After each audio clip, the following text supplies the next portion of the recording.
Oh, this is very cute. Hey guys, and welcome to our study party. So I haven't done a study party in a really long time. I know, it's so overdue, but it's actually my birthday on the 1st of July and I'm gonna be 1 year older and 1 year wiser. So I thought, why not have a study party now? It's the perfect time to do it. So I was asking a lot of you guys to send through your study questions. I've ended up choosing 5. I did tweet and also ask you guys on Instagram what questions you wanted me to answer. If you guys aren't following me already, it's at Study with Jess, so definitely get out your phones and follow me because I'm always sharing some behind the scenes and different updates that you don't want to miss out. But I have chosen 5 different questions to answer today that I think will be most relevant for all of you guys. So stick around if you want to hear my tips on how to stay focused in class, how to deal with peers that always want to copy your work, because trust me guys, I've been there. It's really challenging, so I've got some advice for you there. And also how to study history. So if you guys enjoyed today's episode and also want to send me some birthday love, then thumbs up this video and also subscribe to my channel. The subscription button is down below. That way you can be notified whenever I post up new videos and you'll never miss out on any of my study tips ever again. Alright guys, let's get into today's study party. So question 1 is, what do you do when your friends always want to copy your work? So I've been there. I've definitely had people want to try and copy my work, and it's even happened to a lot of my friends. If you happen to get all of your work done and you're known to be the conscientious kid in the class, then sometimes people do try and take advantage of it. So if it's a one-off and your friends have just not been able to do their work because something came up, or maybe they've been sick and they just don't want to get in trouble, then it's totally fine to help your friends out once off. But if it's a recurring thing, that's not really fair. So it's really important that your friends do know that if they're just going to be copying your work, they're not going to learn any of the material themselves. And when it comes time to do a test or an exam, that's when it's all really going to show. So homework is really important. You do actually need to do it, guys. I know it's sometimes a bit of a pain, but it's really beneficial for your studies. So I definitely think that honesty is the best policy here, and that you should let your peers or your friends know that you're happy to help them out once off, but if it's going to be an ongoing thing and they're repeatedly asking you for favors, that it's really not fair because you are the one that's been putting in all of the work, and they do need to do their homework so that they can advance in their studies as well. Question 2 is, what is the most important element for having a productive study session?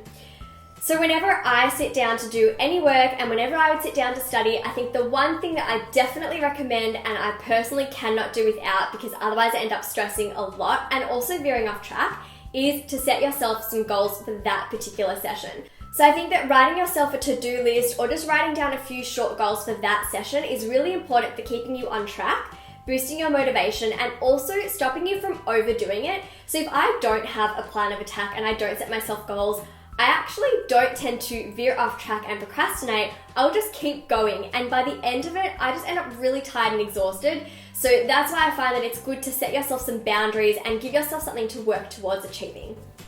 Question 3 is, how do you study history? So when I was studying history in high school, I found a few things to be really helpful. First of all, being someone that loves to use visual cues to study, I found that creating a timeline was very, very beneficial for my studies. So if you're learning about different periods in time or influential people throughout time, then it's really important to create a timeline and plot that information down, and even add some different illustrations into it to make it even more meaningful and really make it clear to you when all of these events happened, so that you can actually have a reference point for all of the information that your teacher is teaching you in class. Another thing that I found to be really helpful when studying history is to either watch movies about that period of time or to even access some short clips on YouTube. So if you can't find any clips yourself, then definitely ask your teacher if there are any that they recommend you can go and access, even in your school library or at your public library, because it's really, really good to try and learn the information in a range of different ways, as opposed to just writing it down or hearing your teacher talk about it. And I learn really well when I'm shown the information in front of me, so watching a video is really helpful for me. It all just really helps to put it into perspective. Question 4 is something to do with writing your essays and even just your assignments in general, which is, how do you always make sure that your writing is concise or to the point? So if you guys haven't already checked out my online downloadable tutorial via the Seated Educationary website, which is my stationery line, although now I'm not really just doing stationery, it's actually also tutorials as well. I'll link it down below because there is one that I uploaded which is all about how to craft an excellent essay or the perfect essay, and that's going to really address not only how to write an essay but how to improve in your writing and write concisely. But one of the tips I can share with you today is something that I learned when I was at university and writing my final thesis. So I found it very helpful when my supervisor actually told me to read every sentence I had written independent of the other one and then see whether any of that information was repetitive or whether I could have actually condensed a few sentences into one. And that also goes for different words. So you might find that some of the words could be combined into a few. So instead of saying, "it is therefore important to know that," you could say "importantly," and then say whatever it is that you wanted to say after that. So I find that writing concisely can take a little bit of time to really develop those skills, but they are my 2 tips that I can share with you today. And like I said, if you want some more tips on helping you write essays and just perfecting your writing in general, then check out my downloadable tutorial. I'm going to link that in the description box below for you guys. Question 5. We are finally there, guys.